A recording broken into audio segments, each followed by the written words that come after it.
Assalamualaikum warahmatullahi wabarakatuh.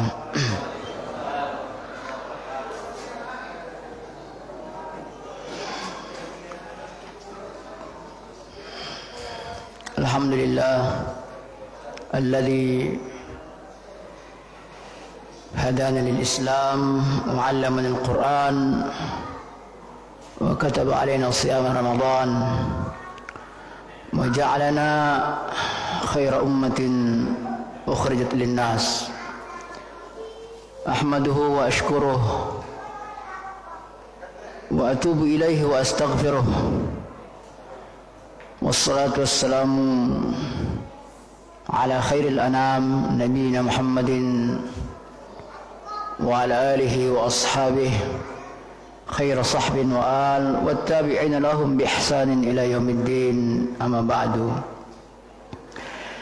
Bapak-bapak, ibu-ibu, saudara-saudaraku sekalian, jamaah salat isya dan salat tarawih, jamaah tadabbur Al-Quran yang dimuliakan Allah Subhanahu wa taala. Kembali kita bertemu bertatap muka pada malam hari ini. Semoga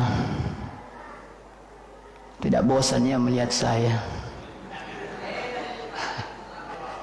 Masih segar dalam ingatan kita. Kita ketemu di bulan Ramadan di malam pertama, dan ternyata Masya Allah tidak terasa kita kembali bertemu. Jadi begitulah roda kehidupan, roda usia umur kita, tidak terasa gitu. Begitu-begitu ji sampai sesaat nanti kita mati meninggal dunia. Kalau bukan saya yang duluan, ya bapak-bapak yang duluan atau ibu-ibu yang di belakang sana duluan, ya. Kalau bukan ibu-ibu yang duluan, ibu hati-hati ki. Kalau bukan kita yang duluan, biarlah saya yang belakangan. Saya belum mau mati, masih banyak utangku. Yang jelas ya, yang namanya kematian, yang nggak ada yang tahu ya siapa di antara kita yang duluan mati, kan seperti itu. Kalau kita mengacu pada usia, ya Nabi kita sallallahu alaihi wasallam kan pernah bersabda bahwa a'maru ummati baina 60 wa 70. Umur umatku itu kan antara 60 sampai 70 tahun, ya. Jarang ada yang melampaui 70 tahun kata beliau sallallahu alaihi wasallam. Atau kama qala Rasulullah sallallahu alaihi wasallam. Ya kalau umur saya sekarang ini misalnya sudah 40, berapa umur saya ya? 48 jalan 49 tahun, berarti saya matinya masih lama kayaknya. 20 tahunan lah. Selumayan lah. Nah ini untuk menghibur diri sebenarnya, biar di sini bapak-bapak ada yang umur 50 tahun. Hati-hati ki, sisa 10 tahun. Atau ada yang sudah 60 tahun, belum ada ya. Siapa tahu besok. Iya. Ya, jadi begitulah jamaah yang dimuliakan Allah Subhanahu wa taala. Makanya ya, Ramadan adalah kesempatan buat kita sesungguhnya ya. Iya. Menjadi pengingat buat kita bahwa di sela-sela atau sesibuk-sibuknya ya kita semua beraktivitas, maka Ramadan sesungguhnya ya mengingatkan kita ya bahwa hidup yang ideal adalah hidup yang kurang lebihnya seperti kita jalani dalam bulan Ramadan. Di sela-sela kesibukan kita, maka kita tetap misalnya berpuasa atau menerapkan nilai-nilai dari ibadah puasa itu sendiri di siang hari. Terus di malam harinya ya kita ngapain? Ya dalam bulan Ramadan kita melaksanakan salat tarawih. Di luar bulan Ramadan pun tersebut seperti itu. Ya demikian pula di luar bulan Ramadan ya kita di malam hari sesungguhnya sejatinya ya kita masih pengen ya berhadapan menghadap Allah Subhanahu wa taala kembali, ya menghidupkan malam ya melaksanakan salat tahajud atau qiyamul lail. Ya, seperti itulah sesungguhnya bagaimana memanfaatkan waktu-waktu kita. Maka Ramadan ya mengingatkan kita, menggembleng kita, mengkader kita akan hal itu semua. Mungkin kita pernah mendengar bahwa atau pernah kita membaca perkataan Al-Imam Ibnul Jauzi rahimahullah.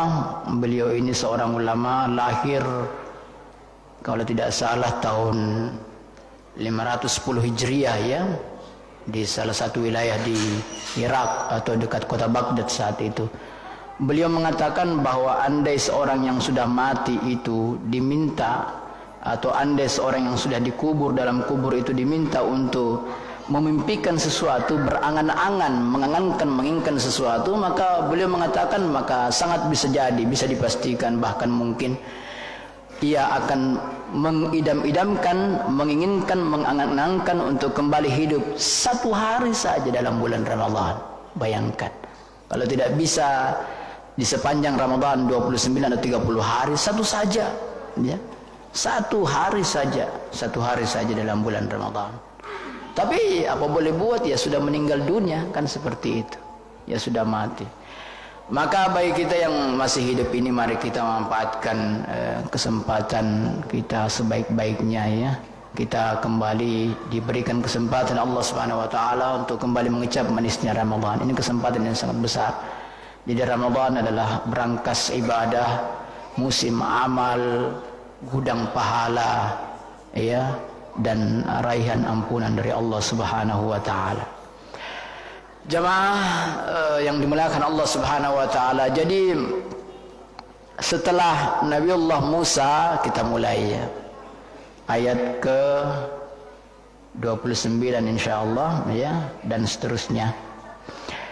Namun kita akan mengantar dengan mengatakan, kita akan memberikan pengantar dengan mengatakan atau memuraja sedikit apa yang telah dijelaskan oleh para asatidzah kita sebelumnya. Jadi kita mengatakan bahwa setelah Musa alaihissalam itu keluar meninggalkan negeri Mesir saat itu ya, menghindar dari makar ya, menghindar dari permufakatan jahat, konspirasi pembunuhan ya atas diri beliau yang menjadi keputusan beberapa pembesar ya saat itu, beberapa pembesar yang menjadi bagian dari rezim negeri Mesir saat itu. Nah, beliau keluar dari kota ya atas saran seorang lelaki, rajulun ja'a min aqsal Madinah ya. Ya, tentunya ya beliau juga saat itu merasa ketakutan ya, ketakutan. Dan ketakutan beliau ini sifatnya wajar ya, lumrah, alami sebagai seorang manusia yang dibahasakan oleh syekh kita di sini pada halaman-halaman sebelumnya dengan al-khauf al-jibilli ya, al-khauful jibilli. Ya, rasa takut yang merupakan tabi'i, alami ya, naluri gitu sebagai seorang manusia ya. Ya, bukan takut menghadapi ya. Jadi tidak dimaknai bahwa beliau takut menghadapi kezaliman. Tidak dimaknai bahwa beliau takut misalnya menghadapi kesewenang-wenangan. Bahwa beliau kan memang yakin. Kita yakin beliau ya, yakin bahwa beliau berada di atas kebenaran. Jadi kalau misalnya ternyata beliau misalnya melarikan diri ya, dalam tanda kutip, ini bahasa kita melarikan diri, sebenarnya bukan melarikan diri ya, karena kalau kita mengatakan melarikan diri itu konotasinya mungkin negatif ya.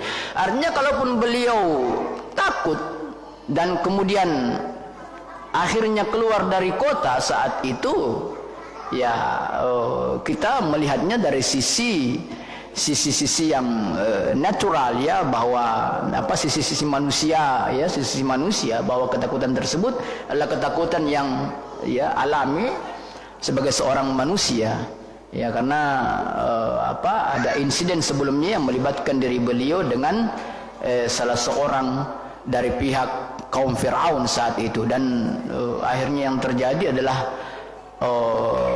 terjadi makar ya, konspirasi gitu, kemudian beliau istilahnya jadi DPO mungkin ya, daftar masuk dalam daftar pencarian orang, kan seperti itu, dicari untuk kemudian dibunuh, kan seperti itu. Nah, atas saran ya seorang lelaki ya, keluarlah beliau dari kota, dan tentunya ini juga sesungguhnya merupakan petunjuk Allah Subhanahu wa taala. Jadi ya, ini kalau kita mau berkesimpulan, ini semua tak lepas dari petunjuk Allah Subhanahu wa taala. Iya, kan seperti itu. Dan kalau dilihat dari sudut ilmu apa namanya, ilmu strategi atau ilmu apa namanya ya, ya ini semua juga tak lepas dari bagian dari sebuah strategi ya. Jadi tidak dipahami sekedar bahwa beliau hanya lari meninggalkan kota ya, padahal sesungguhnya ya ada tugas yang diemban oleh beliau, sekalipun beliau misalnya hidup selama ini di lingkungan istana, hidup dengan enak ya, akan tetapi beliau senantiasa tidak mengiyakan, senantiasa menentang kezaliman dari rezim saat itu ya, yang pucuk pimpinannya itu adalah Fir'aun ya saat itu, kan seperti itu. Beliau ya senantiasa memberikan semacam pertolongan ya kepada kaum Bani Israel, kaumnya beliau sendiri, atas kekejaman, kesewenang-wenangan rezim saat itu, kan seperti itu. Jadi ketika beliau istilahnya ya dalam skenario Allah Subhanahu wa taala keluar dari kota ya, lari misalnya, ini bahasa kita sekali lagi, lari dari muamarah, lari dari konspirasi, kita melihatnya bahwa ini sesungguhnya adalah sebuah strategi ya. Strategi apa ya, menghindar dari sesuatu yang memang bisa mendatangkan mudarat yang lebih besar. Itu strategi itu. Ketika kita dihadapkan pada 2, 3 dan seterusnya mudarat, maka kita pilih mudarat yang lebih ringan gitu ya, kan seperti itu. Kita menghindar dari mudarat yang lebih besar.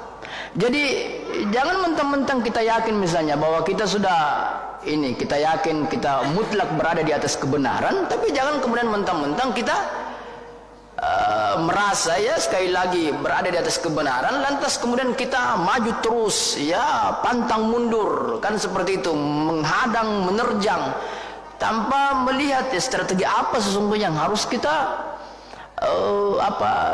munculkan, strategi apa sesungguhnya yang harus kita lakukan, tanpa melihat situasi gitu. Apatah lagi kalau misalnya sekali lagi mohon maaf, ini kalau kita melihat diri kita secara hitung-hitungan sederhana di atas kertas, kita sudah kalah gitu. Iya, kita kalah ya di atas kertas istilahnya kan. Secara hitung-hitungan sederhana kita sebagai seorang manusia gitu, kita kalah. Berarti kita harus mencari strategi. Ya, jangan maju terus istilahnya. Kalau itu yang terjadi, kita bisa mati konyol memang dan seterusnya dan sebagainya. Kan seperti itu. Ya, jadi terkadang memang kita itu harus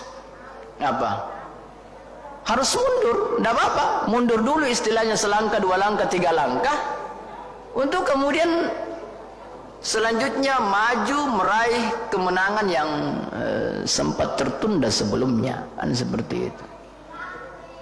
Kalau kita mengambil pengibaratan atau permisalan, misalnya saja ya ketika kita memanah itu kan, anak panah itu kan kita tarik ke belakang terlebih dahulu. Kenapa kemudian kita tarik ke belakang terlebih dahulu? Ya, bahkan dengan sekuat tenaga, agar kemudian setelah terlepas ya anak panah akan melesat jauh ke depan, kan seperti itu. Jadi strateginya adalah mundur dulu sebelum kemudian melesat secepat kilat ya menuju sasaran, kan seperti itu. Jadi emang seperti itulah kayak sunnah kehidupannya. Sama halnya misalnya contoh lain ya, kalau misalnya ada orang yang ingin melompati jurang yang ada di hadapannya untuk sampai ke tebing sebelah di antara 2 tebing, ia harus mundur dulu, ngambil ancang-ancang. Ya, Ngambil ancang-ancang, habis itu lari secepat-cepatnya, lalu kemudian melompat. Lompatannya insya Allah akan lebih jauh karena mundur ngambil ancang-ancang sebelumnya dan sampai kepada tebing yang ia akan tuju. Dibanding misalnya ia tidak mundur sebelumnya, artinya tidak ngambil ancang-ancang, ia langsung melompat, jatuh dia di jurang. Kan seperti itu. Ya. Kira-kira seperti itu. Ya. Nah. Juga kita mengambil pelajaran ya, bahwa memang terkadang, bukan terkadang, sering ya, kita itu harus memang ya sesering mungkin ya butuh nasihat, butuh bantuan orang lain ya. Seperti itu. Semerasa besar apapun diri kita itu, semerasa hebat bagaimanapun apapun diri kita, kita tetap butuh orang lain. Kita tetap butuh nasihat, pertolongan, bantuan orang lain. Kan seperti itu. Nah di sini Musa alaihissalam, ya, dikenal sebagai orang yang kuat, orang yang hebat sungguhnya secara kekuatan pribadi beliau itu. Nah saat itu diberikan petunjuk, ditolong oleh Allah Subhanahu wa taala melalui saran seorang lelaki, kan seperti itu. Jadi sekali lagi kita garis bawahi bahwa semerasa hebat apapun diri kita, sesungguhnya kita butuh orang lain. Dan sesungguhnya kalau kita mau merenungi lebih dalam, ini mungkin juga sudah sangat sering kita dengar, tidak ada sesungguhnya di antara kita itu yang hebat ya. Tidak ada orang yang hebat. Mungkin kita pernah baca ini quote atau kata-kata kata-kata mutiara mungkin, Allah alam. Tidak ada orang yang hebat. Tidak ada di antara kita yang hebat. Yang ada adalah Allah Subhanahu wa taala yang memudahkan jalan kita. Yang ada adalah Allah Subhanahu wa taala yang menolong kita, membukakan jalan buat kita. Yang ada adalah Allah Subhanahu wa taala yang membukakan pintu hati orang lain untuk menolong kita. Gitu. Itu yang ada. Jadi jangan pernah kita merasa sudah luar biasa hebat kita sampai saking hebatnya misalnya tidak butuh orang lain ya. Jangan, kan seperti itu. Iya.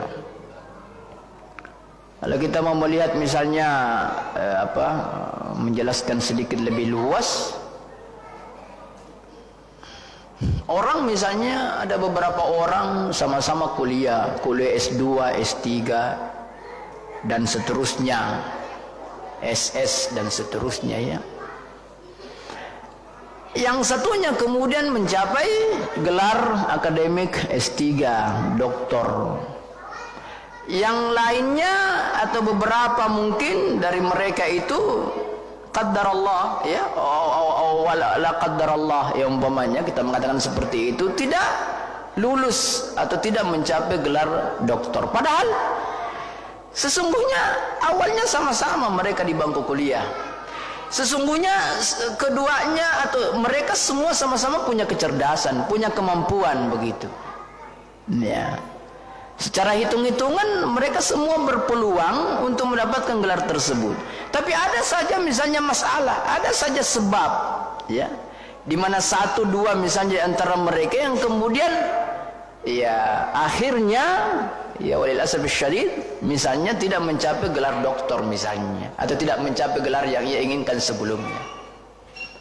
Ya, karena ia tidak melalui proses misalnya, sementara yang lain melalui menjalani proses dan proses, kan seperti itu. Jadi dari mereka itu semua mereka itu punya kemampuan yang sama sesungguhnya, punya kemampuan yang sepadan begitu, punya kecerdasan. Kemudian kita lihat ya, takdir Allah berlaku. Yang satu dapat doktor, yang lain tidak dapat doktor, kan seperti itu. Artinya apa? Ya, ini ada yang mengatur, Allah Subhanahu wa taala yang mengatur, kan seperti itu. Allah Subhanahu wa taala yang mengatur. Lantas kemudian yang sudah mencapai gelar doktor sampai 10 kali misalnya, profesor sampai 10 kali, ya angku yang merasa hebat, yang merasa luar biasa, ya, mendapatkan pencapaian-pencapaian luar biasa. Padahal sesungguhnya, ya, yang membandingkan dirinya dengan teman-temannya misalnya yang tidak sama dengan dirinya, dan terus kemudian dia anggap, padahal sesungguhnya di awal tadi kita mengatakan sebenarnya bukan dia hebat gitu, bukan dia yang cerdas, lebih cerdas dari temannya, bukan. Itu semua karena Allah Subhanahu wa taala yang membukakan jalan yang mudah buatnya begitu. Allah yang memudahkan jalan, membukakan jalan buatnya, sementara mungkin yang satunya tidak dibukakan jalan oleh Allah Subhanahu wa taala, dipersulit istilahnya mungkin jalannya, kan seperti itu. Dan ada hikmah di balik itu semua. Allah Subhanahu wa taala Maha tahu. Seperti itu jamaah, ya, kira-kira, ya, yang dirahmati Allah Subhanahu wa taala. Nah, Musa alaihissalam keluar dari Mesir, ya, tanpa arah yang pasti sebelumnya gitu. Namun Allah Subhanahu wa taala memberikan petunjuk, ya. Perjalanan beliau mengarah ke negeri Madian, ya. Ini semua sekali lagi tak lepas dari pertolongan dan petunjuk Allah Subhanahu wa taala. Kita lari dari sebuah istilahnya itu mudarat yang sangat besar dengan situasi hati yang takut istilahnya. Kadang kita tidak tahu mau ngapain dan mau kemana. Itulah yang terjadi, ya, kurang lebihnya pada diri Musa alaihissalam sebelumnya. Namun Allah Subhanahu wa taala, ya, yang merencanakan itu semua, ya, yang itu membuat skenario itu semua atas diri Nabiullah Musa alaihissalam. Beliau Allah Subhanahu wa taala memberikan petunjuk. Perjalanan beliau sekali lagi kita, ya, tadi kita di awal mengatakan perjalanan beliau mengarah ke negeri Madian, ya. Seperti itu. Pada ayat sebelumnya disebutkan seperti itu. Madian ini kalau tidak salah, ya, jadi masih termasuk wilayah Syam, ya. Dan ada yang mengatakan bahwa sekarang ini ada atau merupakan bagian dari negara Yordania, ya, seperti itu. Jadi beliau keluar dari negeri Mesir, serong ke timur, kemudian naik sedikit ke arah utara, ya, ke wilayah Syam, Madian dalam hal ini. Ya, seperti itu. Nah, singkat cerita, bertemu dengan pemimpin negeri Madian, ya, atau syekhnya atau pemimpinnya, ketuanya, ya, negeri Madian, yang bernama Syuaib, yang oleh banyak versi ini Syuaib ini, ya, disebut bahwa beliau ini adalah nabi, ya, Nabi Syuaib alaihissalam. Sekalipun menurut pendapat sebagian ulama atau para ahli tafsir yang lain, misalnya Imam Ibnu Katsir dan yang lainnya, ya, dikatakan bahwa Syekh Madian ini, pemimpin negeri Madian, bukanlah Nabi Syuaib alaihissalam. Seperti itu. Namun kalau kita melihat silsilah para nabi dan rasul itu, mungkin kalau pernah kita melihat silsilah para nabi dan rasul, Nabi Syuaib ada di urutan atau nabi ke-13, ya.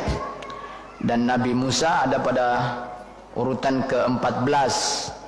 Ya, jadi mungkin oleh satu versi mungkin bahwa jarak beliau tidak terlalu jauh, ya. Sekalipun mungkin versi lain mengatakan bahwa jarak beliau jauh. Wallahu a'lam. Kan seperti itu. Yang jelas, beliau ketemu dengan penguasa negeri Madian saat itu. Apa yang terjadi selanjutnya? Apa yang terjadi? Ya. Beliau kemudian dinikahkan dengan salah seorang putrinya, ya, putri penguasa negeri Madian saat itu. Ya. Setelah terjadi peristiwa Musa menolong kedua putri Syekh Madian ini yang bernama Syuaib, seorang lelaki yang saleh istilahnya. Kalau kita tidak mau mengatakan misalnya beliau seorang nabi, atau kita mengambil pendapat bahwa beliau bukanlah Nabi Syuaib alaihissalam, ya. Ya, jadi setelah Nabi Musa sebelum beliau diangkat menjadi nabi dan rasul itu memberikan pertolongan kepada kedua putri Syekh Madian ini, dan kemudian beliau setelah itu kembali ke duduk-duduk di bawah pohon ya, dengan kelelahan, dengan capek, kan seperti bukan main, capeknya luar biasa gitu ya. Lari keluar dari negeri Mesir, dan dalam sebuah riwayat dikatakan beliau itu berjalan dengan cepat, istilahnya menghindar dari bahaya selama kurang lebih 8 hari 8 malam tanpa istirahat. Mungkin tidak ada makanan, tidak ada bekal gitu, dan yang beliau makan dalam perjalanan beliau istilahnya mencari ya, melarikan diri istilahnya dalam tanda kutip itu, yang beliau dapati hanyalah dedaunan-dedaunan pohon, itu yang beliau makan.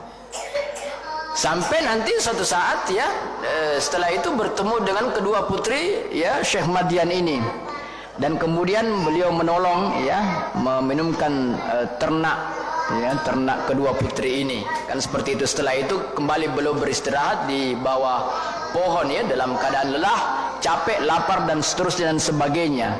Lantas kemudian saat itu kan beliau berdoa. Apa doanya beliau?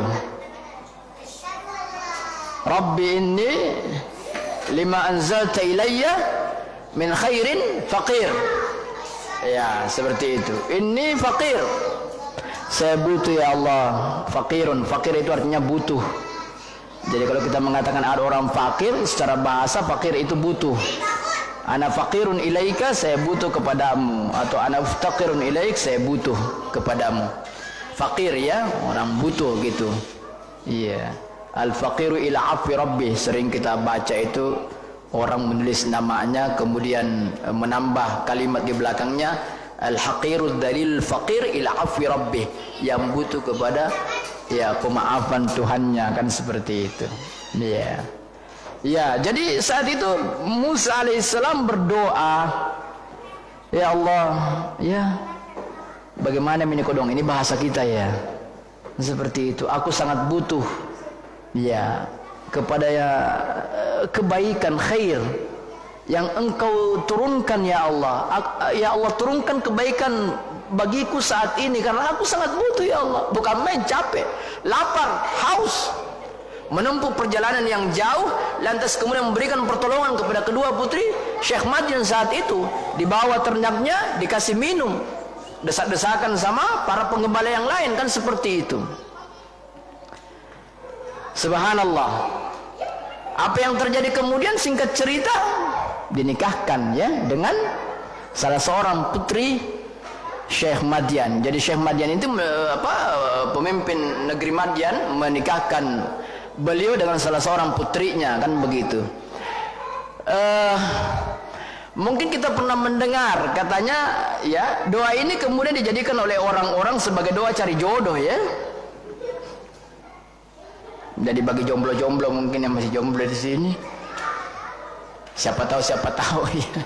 Nah, siapa tahu ini bisa dijadikan doa ini ya Allah. Sekalipun istilahnya di sini disebutkan khair ya. Khair ini kebaikan umum ya, umum. Jadi sekalipun saat itu Nabiullah Musa, kita bisa berpikir, mencerna itu bahwa Nabi Musa saat itu butuh kayak semacam perlindungan, paling tidak makanan, minuman dan tempat istirahat. Beliau sangat butuh saat itu. Namun dalam doa beliau itu, beliau mengungkapkannya secara umum, khair ya, khair. Memang doa seperti itu ya. Ya, doa seperti itu. Kadang kita berdoa tidak perlu misalnya kita merinci doa kita butuh apa. Allah Maha tahu. Tetapi tidak apa-apa kita merinci. Tidak apa-apa kita merinci. Kadang kita saking merasa istilahnya saking kita merasa dekat dengan Allah Subhanahu wa taala, kita merasa bahwa memang Allah adalah As-Samad, tempat menggantungkan segala keinginan kita. Kadang kita memang ya tidak apa-apa, mungkin kita merinci doa kita curhat sampai sekecil-kecilnya kepada Allah Subhanahu wa taala. Pernah mungkin kita membaca bahwa para salaf dulu itu dalam sujudnya mereka meminta apa coba? Sampai garam garam dari lauk makanannya itu dia minta kepada Allah Subhanahu wa taala. Padahal sementara salat, sementara sujud, ya Allah, enggak ada kodong dokangku ini ya Allah. Begitu. Lauk ini ya garam ya Allah. Meminta apa? Sampai meminta makanan untuk hewan ternak mereka. Bayangkan, ini rincian-rincian diminta oleh para salafun as-saleh, bahkan dalam sujud mereka gitu. Ya, tapi secara sederhana atau secara umum tidak perlu atau tidak mesti ya kita merinci doa kita, kan seperti itu. Nah di sini ya, ini lima anzalta ilayya min khairin faqir. Ya, kan seperti itu. Iya. Ini mungkin kita pernah dengar, ini jadikan doa untuk cari jodoh ini ya, bagi para jomblo khususnya. Kan seperti itu. Wallahu alam. Siapa tahu karena kejadiannya kan setelah beliau berdoa dengan doa ini, ternyata subhanallah dinikahkan ya oleh pemimpin negeri Madian dengan salah satu putrinya. Kan seperti itu. Iya. Pokoknya banyaklah di masyarakat kita itu yang istilahnya mungkin wallahu alam apa benar apa tidak, kalla atau khurafat atau apa. Tapi yang jelas siapa tahu ini doa ini ya bisa Allah Maha tahu gitu. Ya, terutama bagi para jomblo katanya itu. Bagi yang sudah menikah juga katanya bisa ini jadikan doa ini untuk menikah 2 kali, tapi jangan meduli. Iya. Tapi kalau takdir ya apa boleh buat kan.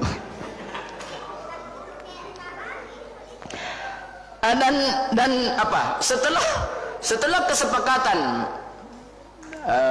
perjanjian pernikahan ya antara beliau ya alaihissalam dengan Syekh Madian ini berakhir, ya beliau menjadi ajir istilahnya, bekerja selama 8 tahun ya, dan beliau menyempurnakannya hingga 10 tahun. Nah setelah berakhir masa tersebut ya, beliau istilahnya pulang kampung ya, pulkam ke negeri kelahiran beliau ya, ke Mesir saat itu, membawa keluarga beliau ya, membawa istri beliau ya, pulang ke Mesir, dibekali, dalam riwayat itu dibekali beberapa ekor kambing oleh mertua beliau ya, Syekh Madian ini, pemimpin negeri Madian bernama Syuaib. Dan di suatu malam yang sangat dingin ya, gelap gulita ya, di tengah perjalanan tidak ada penerangan ya, gelap dingin ya. Nah beliau melihat ya dari kejauhan ada api yang menyala gitu. Nah mari sekarang kita membaca ayat ke-29 dari surah Al-Qasas ini. A'udzubillahi minasyaitonir rajim. Falamma qadha Musa al-ajal, setelah beliau menyelesaikan ya, Musa menyelesaikan waktu ya 10 tahun itu bersama ya istri beliau dengan mertua beliau di negeri Madian itu, sesuai dengan kesepakatan perjanjian ya nikah ya beliau itu, beliau pun membawa keluarganya wasara bi ahlihi ya, membawa keluarganya pulang kampung ke Mesir, ke tempat kelahiran beliau ya. Apa yang terjadi di suatu malam ya, anas min janibut tur naran, beliau melihat dari lereng lembah ya, gunung At-Tur, api. Qala li ahlihi, beliau kemudian mengatakan kepada istri beliau, umkusu, tinggal makin dulu di sini, tunggu di sini ya. Bukan main ini, dingin. Diriwayatkan saat itu tidak ada penerangan sama sekali, dan Allahu alam apa yang terjadi. Katanya setiap kali beliau mau menyalakan itu korek api atau mau menyalakan sumber api saat itu tidak mau menyala. Allahu alam kenapa bisa demikian ya. Nah sekonyong-konyong saat itu beliau melihat api dari lereng atau lembah ya, gunung, kan seperti itu. Kemudian mengatakan kepada keluarganya ya, kepada istri beliau, ini anastu nara, saya melihat nar ya, la'alli atikum minha bi khabar, tunggu di sini, saya mau ke sana ya, ke tempat api tersebut Siapa tahu ada misalnya jalan keluar, ada berita, ada apa begitu, nantinya dari sana saya bawa ke kita, istilahnya wahai istriku, au jazwatin minan nar, atau saya misalnya bisa membawa secuil misalnya, ya, sepercik api atau penerangan di sana, ada apa di sana, la'allakum tastalun, yang dengan api itu kita bisa menghangatkan badan, karena ini dingin sekali ini. Iya, dingin sekali, lagi dingin ini, kan seperti itu. Iya. Nah, Syekh kita di sini memberikan semacam poin, ya, lamma anha Musa qada al-ajal, lamma anha Musa qada al-ajal alladhi ittafaq alaihi ma sahib Madyan, setelah beliau menyelesaikan yang tadi kita di awal mengatakan, sebelumnya mengatakan, setelah beliau menyelesaikan ya waktu yang disepakati, yaitu 10 tahun, beliau menyempurnakan sampai 10 tahun, bahwa wa'ashur sinin ya'jur wa yara al-ghanam, ya, mengembala kambing, ya, digaji di situ dan seterusnya dan sebagainya. Wa ja'a waqtuhu alladhi qaddarahu Allahu lah, sara bi ahli bi qasdi mautini, jadi pulang kampung. Wa qad hayya Allah taala lima ikhtarahu lahu, dan Allah Subhanahu wa taala memang mempersiapkan beliau itu untuk nanti menjadi rasul, dipilih oleh Allah Subhanahu wa taala untuk menjadi rasul. Dari digembleng 10 tahun selama di negeri Madyan istilahnya, menjadi orang upahan istilahnya, ya, dan itulah yang kemudian nanti dijadikan semacam kayak mahar, ya, buat istri beliau gitu, ya, dan menggembala kambing dan seterusnya dan sebagainya. Beliau beliau kemudian melanjutkan di sini, ya, Syekh kita melanjutkan, wa dzalika lanna muwajahatal bala wal qiyam bi abai risalah yahtaj ila salabah wa tahayyu li at-tahammul was sabr. Karena memang seperti itu, dalam menghadapi nanti misalnya musibah-musibah, menghadapi problem kehidupan, menanggung atau istilahnya memikul beban risalah, itu butuh keteguhan hati, butuh kekuatan, butuh kesiapan, ya, butuh kesabaran dan seterusnya dan sebagainya. Fal bala la tajba'u at-tasarrufat al-ajilah. Ya, seperti itu. Jadi yang namanya problem, ya, yang namanya masalah, yang namanya ujian cobaan hidup, itu tidak bisa dikalahkan, tidak bisa dilawan, ya, istilahnya oleh usaha-usaha perlawanan yang sifatnya hanya at-tasarrufat al-ajilah, ya, yang sifatnya hanya sebentar, yang sifatnya terburu-buru, yang sifatnya tidak lama, tidak bisa. Kan seperti itu. Dalam menghadapi berbagai problematika hidup, berbagai ujian istilahnya, berbagai ancaman dan seterusnya dan sebagainya, itu butuh kesabaran, di mana kita mendapatkannya lewat penggemblengan yang lama begitu. Kalau sebentar, belum tercipta dalam diri kita semacam keteguhan hati kalau cuma sebentar. Beliau dididik oleh Allah Subhanahu wa taala untuk kemudian nantinya menerima risalah kenabian di negeri Madyan itu 10 tahun. Karena seperti itu. Sebelumnya, ya, hidup di istana Fir'aun itu dengan berbagai kebermewahan hidup, itu juga semacam penggemblengan sesungguhnya bagi beliau. Nanti beliau diangkat menjadi rasul setelah beliau genap berumur 40 tahun. Nah, seperti itu, sama dengan Nabi kita sallallahu alaihi wasallam.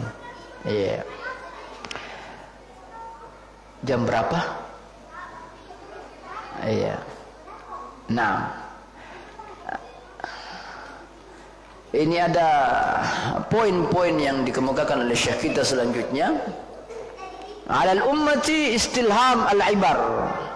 Jadi memang umat ini, sebuah umat istilahnya harus mencari inspirasi, ilham, ya, al-ibar, ya, harus mencari, merenungi, misalnya ibrah, ya, pelajaran-pelajaran, hikmah-hikmah, peringatan-peringatan hidup, agar sebagai bahan persiapan bagi para person dari umat tersebut untuk menghadapi fase-fase akhir nantinya yang semakin kompleks istilahnya, ya. Ya, fahiya tahdaj ila rijal.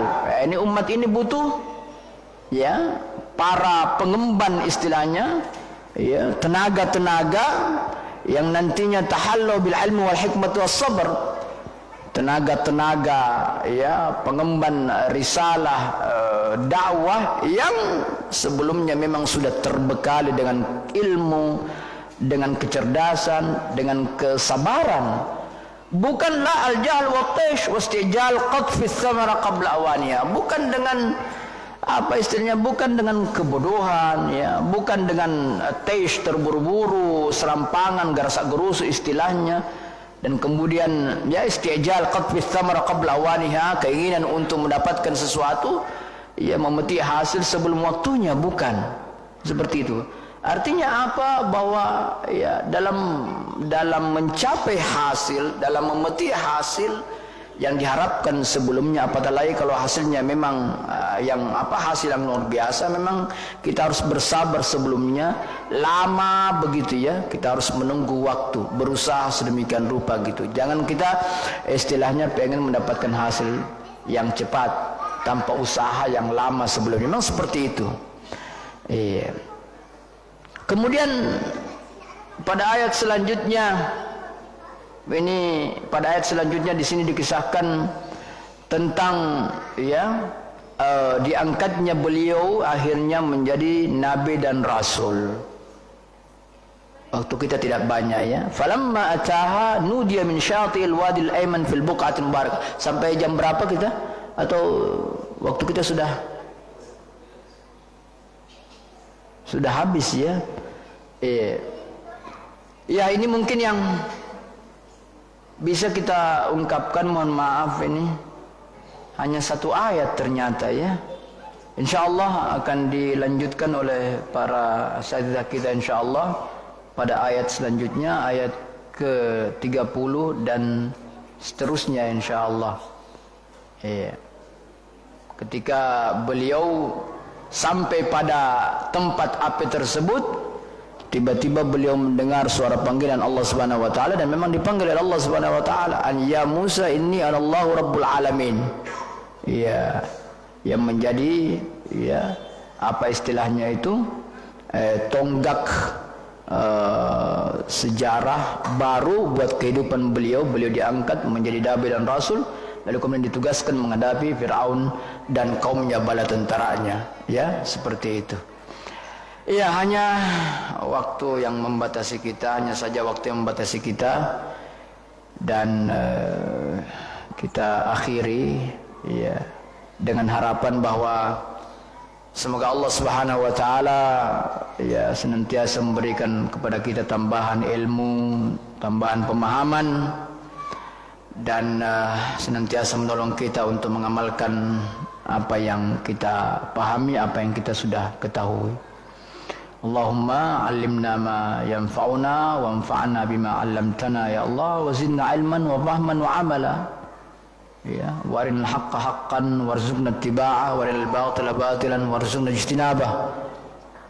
Ya, dan waj'alna mimman yastami'una al-qawla fayattabi'una ahsanah. Jadi jemaah sekalian, bapak-bapak, ibu-ibu yang dimuliakan Allah Subhanahu wa taala, ya mohon maaf atas segala kelebihan yang tidak perlu, atas segala kekurangan. Usikum wa nafsi bitaqullah, dan kita membaca kafaratul majlis. Subhanakallahumma wa bihamdik, asyhadu an la ilaha illa anta, astaghfiruka wa atubu ilaik. Hadza wa sallallahu ala nabiyyina Muhammad wa alihi wasallam. Walhamdulillahi rabbil alamin. Wassalamualaikum warahmatullahi wabarakatuh.